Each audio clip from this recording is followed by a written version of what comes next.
തിരുവനന്തപുരം നഗരം മനോഹരമാണ്. കാണാൻ ഒട്ടേറെ കാഴ്ചകളുണ്ട്. ഇവിടുത്തെ റോഡും ഒരു പരിധി വരെ സ്മാർട്ടായി കഴിഞ്ഞു. പക്ഷെ സ്മാർട്ട് അല്ലാത്തത് ഇവിടുത്തെ പാർക്കിംഗ് സംവിധാനമാണ്. എന്താണ് പ്രശ്നമെന്നല്ലേ? കാണാം.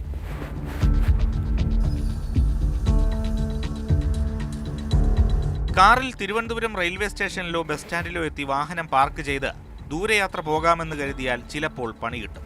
പാർക്കിങ്ങിന് സ്ഥലമുണ്ടോ? ഫുള്ളാണ്. സ്റ്റാഫിനേ ഉള്ളൂ.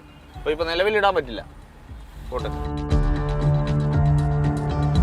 തമ്പാനൂർ ബസ് സ്റ്റാൻഡിനോട് ചേർന്നുള്ള മൾട്ടി ലെവൽ പാർക്കിംഗ് ആണ് ഇത്. ഇവിടെ ഏതായാലും വണ്ടി ഇടാൻ സ്ഥലമില്ല. ഇനി അടുത്ത സ്ഥലത്തേക്ക് നോക്കാം. ഈ കാണുന്നത് നഗരസഭയുടെ മൾട്ടി ലെവൽ പാർക്കിംഗ് ആണ്. ഇനി ഇവിടെ സ്ഥലമുണ്ടോ എന്ന് നോക്കാം.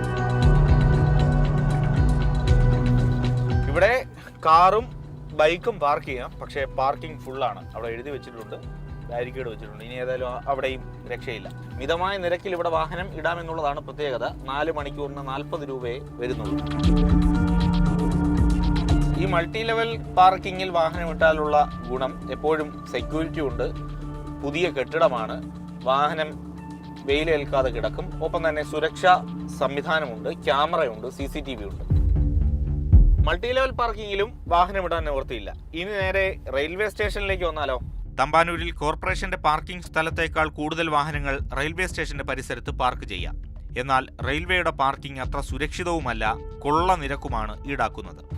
റെയിൽവേ സ്റ്റേഷന്റെ പാർക്കിംഗ് ഏരിയയിൽ വാഹനമിട്ടാൽ 2 മണിക്കൂർ വരെ 40 രൂപയാണ് നിരക്ക്. അത് കഴിഞ്ഞുള്ള ഓരോ മണിക്കൂറിലും 30 രൂപ വെച്ച് അധികം നൽകിക്കൊണ്ടിരിക്കണം. അതായത് ഒരു ദിവസം വാഹനം ഇട്ടിട്ട് പോയാൽ വലിയ തുകയാകും.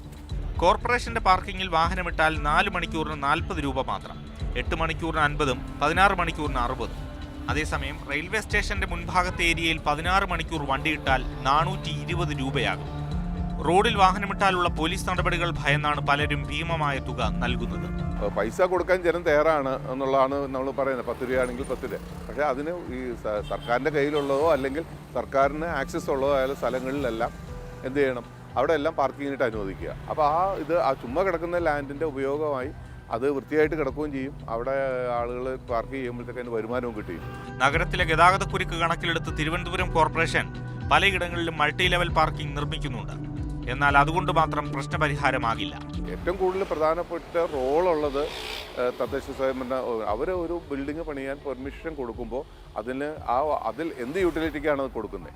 അവിടെ വരാൻ സാധ്യതയുള്ള വാഹനങ്ങളുടെ ഒരു ആവറേജ് കണക്കനുസരിച്ചുള്ള പാർക്കിംഗ് സംവിധാനം ഒരുക്കാനായിട്ടെങ്കിൽ മാത്രമേ പെർമിറ്റ് കൊടുക്കാവുള്ളൂ. നഗരത്തിൽ പലയിടത്തും ഈ കാണുന്ന കാഴ്ചയുണ്ട്. ഫുട്പാത്തുകളിൽ വാഹനം പാർക്ക് ചെയ്തിരിക്കുന്നു. നോ പാർക്കിംഗ് ബോർഡൊക്കെ ഉണ്ടെങ്കിൽ പോലും തൊട്ട് എതിർവശത്ത് നോക്കിക്കഴിഞ്ഞാൽ ഫുട്പാത്തിൽ വാഹനമുണ്ട്. റോഡിൽ 2 നിരയായി ബൈക്കുകൾ വെച്ചിരിക്കുന്നത് കാണാം. റെയിൽവേ സ്റ്റേഷന് സമീപത്താണ് ഈ കാഴ്ച. പക്ഷേ ഉയരുന്ന ഒരു ചോദ്യം, ഈ വാഹനങ്ങൾ ആളുകൾ എവിടെ വയ്ക്കും? ഇപ്പോഴും നഗരത്തിൽ ഒഴിഞ്ഞു കിടക്കുന്ന ഒരുപാട് സ്ഥലങ്ങളുണ്ട്. അതെല്ലാം കണ്ടെത്തി പാർക്കിങ്ങിന് വേണ്ടി സൗകര്യമൊരുക്കിയാൽ ഒരു പരിധിവരെയൊക്കെ ഈ പ്രശ്നത്തിന് പരിഹാരമാകും. പ്രേം ശശിക്കൊപ്പം AK സ്റ്റെഫിൻ, മാതൃഭൂമി ന്യൂസ്, തിരുവനന്തപുരം.